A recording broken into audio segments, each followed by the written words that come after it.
Hello viewers, I Sushant. Welcome you all to class 8 history chapter number 3. The third chapter ruling the countryside.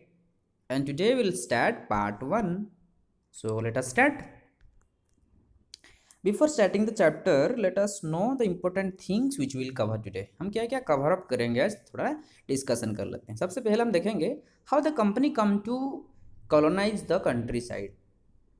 जो east India company है, English east India company है, country side का मतलब है villages. Villages को कैसे कब्जा किया, कैसे कॉलोनाइज किया. सेकंड में पढ़ेंगे ऑर्गेनाइज रेवेन्यू रिसोर्सेस, रेवेन्यू कैसे कलेक्शन किया, टैक्सेस कैसे कलेक्शन किया. तीसरा पढ़ेंगे redefine the rights of the people, लोगों का जो राइट्स है, लोगों का अधिकार के ऊपर वो कैसे रेस्ट्रिक्शन लगाया.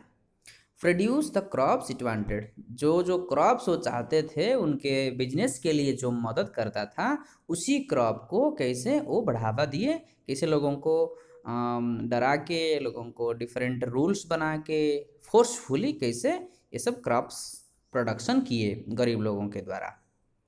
Now let us turn towards the chapter. In this particular image it is clearly visible, आपको दिखाई दे रहा होगा. The company becomes the Diwan.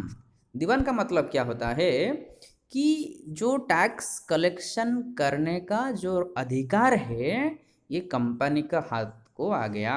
Specially we are talking about Bengal.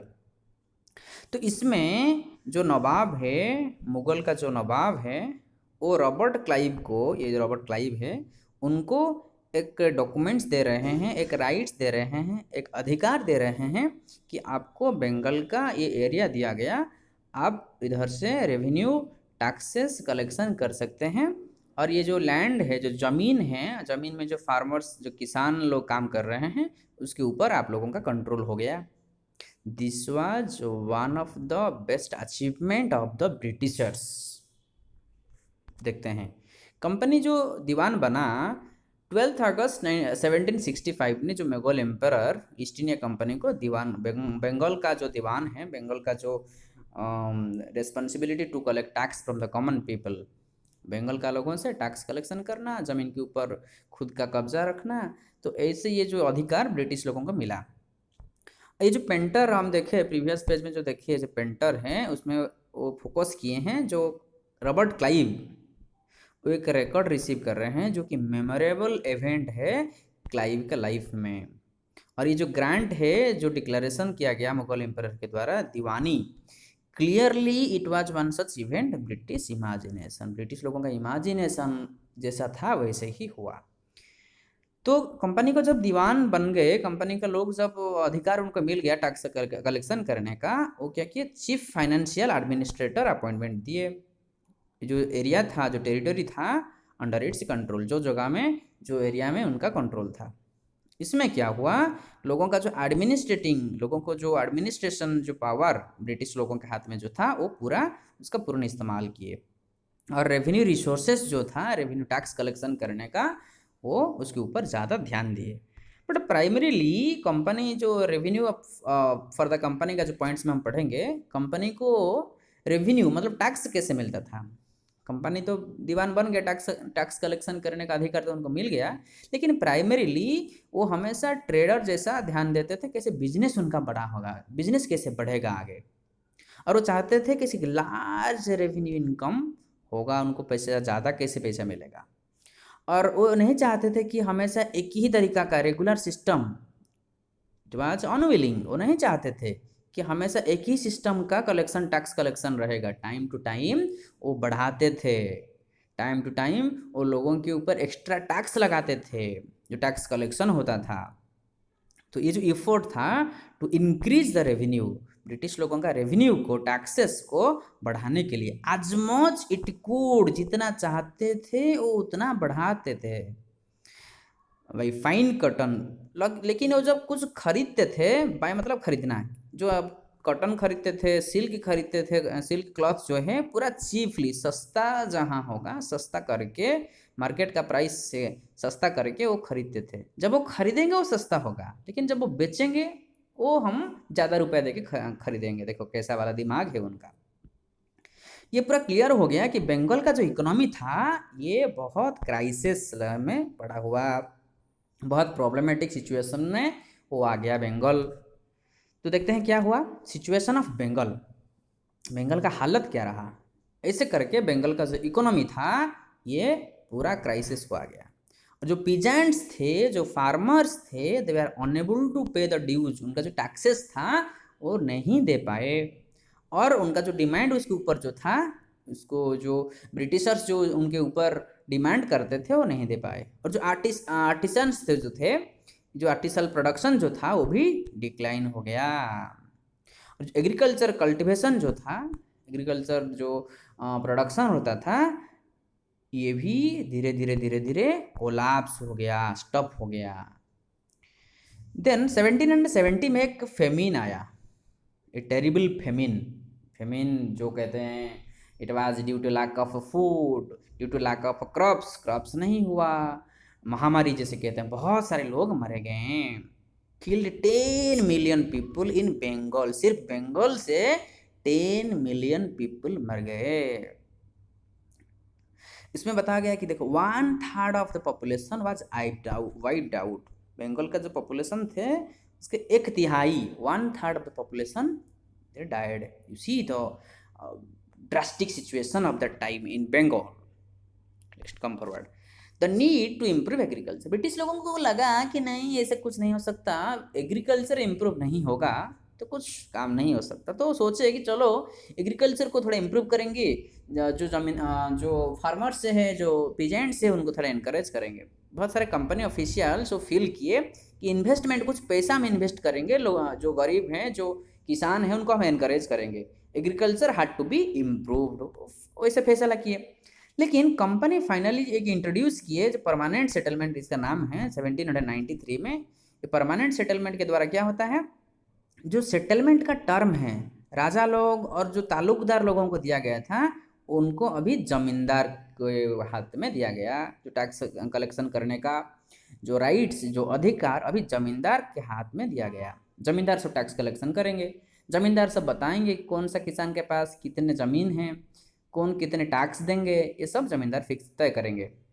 They are asked to collect rent, rent भी collection करेंगे, जो पैसा collection करेंगे from the peasants, जो फार्मर, स्मॉल फार्मर्स होते थे। और क्या करेंगे, पे रेवेन्यू, रेवेन्यू मतलब जो टैक्सेस पे करेंगे, किसको, कंपनी को। मतलब जमींदार सब टैक्स कलेक्शन करेंगे कॉमन पीपल से और वो कंपनी को पे करेंगे, कंपनी को देंगे।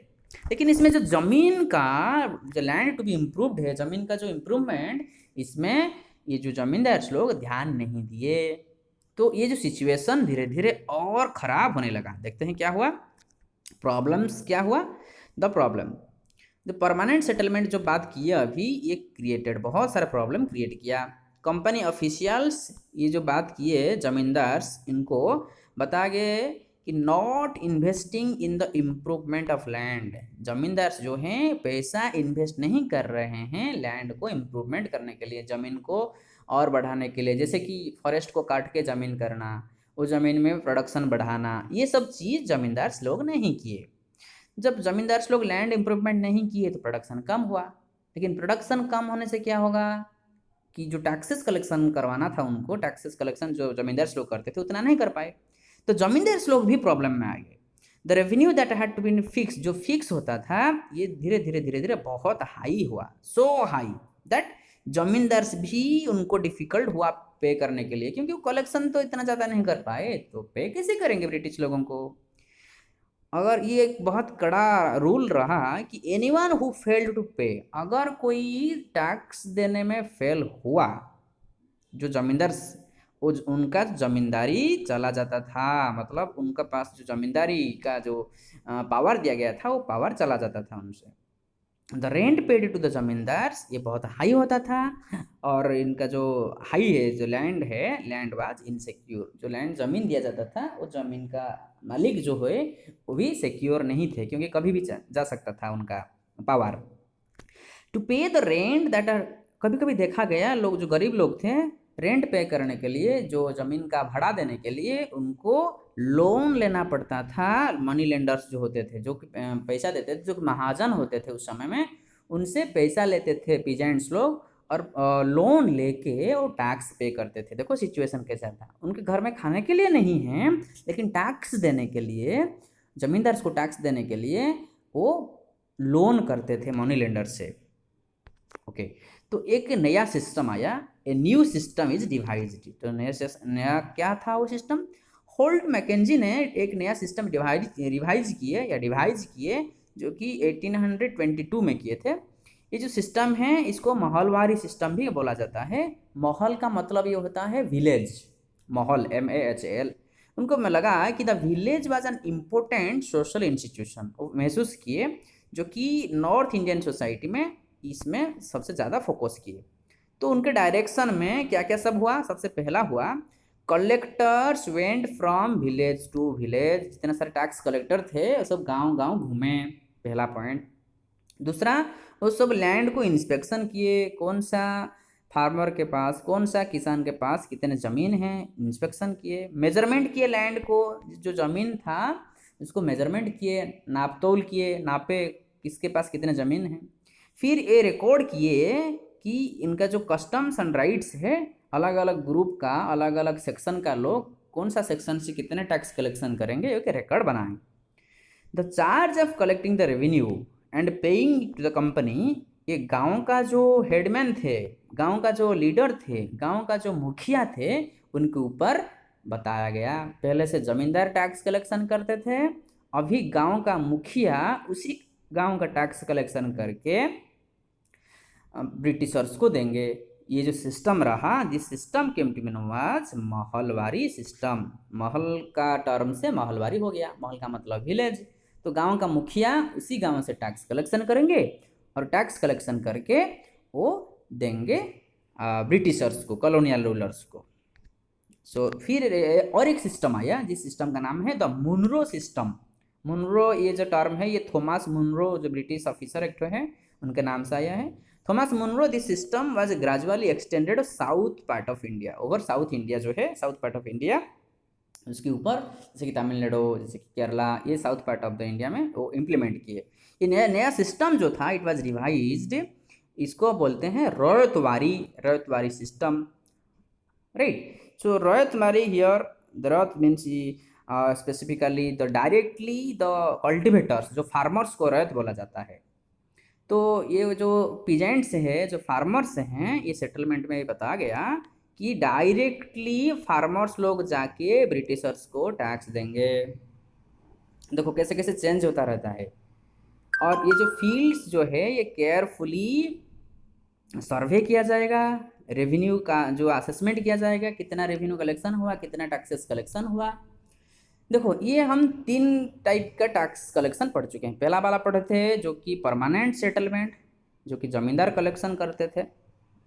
सेकेंड पढ़े महलवारी सिस्टम, जो कि गांव का मुखिया कलेक्शन किए और ब्रिटिशर्स को दिए। अभी ये है जो मुनरो सिस्टम या रयतवारी सिस्टम, इसमें क्या होगा, डायरेक्टली जो फार्मर से हैं, जो कल्टिवेटर से हैं, जो किसान हैं, वो डायरेक्टली टैक्स देंगे। 3 टाइप का टैक्स कलेक्शन अलग अलग समय में होता रहता था। लेकिन ये बहुत बुरा सिचुएशन, बहुत बुरा हाल हुआ। नेक्स्ट पॉइंट में पढ़ेंगे, ऑल वाज नॉट वेल। ये कोई भी उनका जो पॉलिसी था वो अच्छा नहीं था। With in a few years ये अलग अलग सिस्टम जो बदलता रहता था, इम्पोज किया जाता था, ये बिल्कुल ही अच्छा नहीं था। लोगों का जो इच्छा था, लोगों का जो इमेजिनेशन था कि जो लैंड टू बी इम्प्रूव्ड में हमारा जो इंक्रीज होगा इनकम, ये नहीं हुआ। लैंड इम्प्रूव नहीं हुआ, इनकम भी नहीं हुआ। जो रेवेन्यू ऑफिशियल्स थे जो टैक्स कलेक्शन करते थे वो धीरे धीरे रेवेन्यू को बढ़ाए, हाई किए, ज़्यादा रेवेन्यू टैक्सेस बढ़ाए, तो ये बहुत प्रॉब्लम हुआ लोगों के लिए। और जो पीजेंट्स थे दे आर अनएबल टू पे, वो पे नहीं कर पाए। और जो रयत से जो कल्टीवेटर्स थे वो धीरे धीरे गांव छोड़ने लगे, क्योंकि टैक्स नहीं दे पाएंगे तो ब्रिटिशर्स लोग आएंगे, उनको पिटाई करेंगे, धमकाएंगे, तो ऐसे करके गांव छोड़ने लगे। विलेजेस जो गांव था धीरे धीरे डेजर्ट जैसे होने लगा, क्योंकि लोग तो नहीं रहेंगे तो क्या होगा, there will be no people, definitely it will just like a desert. तो ऐसे ही desert it does not mean सारे सैंड हो गया, बालू हो गया, नहीं, it is not that, but the people were not there when the Britishers came to collect taxes. जब ब्रिटिशर्स लोग आते थे टैक्स कलेक्शन करते थे, चाहे वो गांव का मुखिया को भेजते थे, चाहे वो जमींदार को भेजते थे, चाहे वो कोई ब्रिटिश ऑफिशियल्स आते थे गांव में, कोई लोग नहीं रहते थे, इसलिए इसको डेजर्ट जैसा कंपेयर किया गया है. So dear viewers, this is all about the portion of the day. Once again, we'll meet in the next video, next portion. Till that, take care of your studies. Thank you all.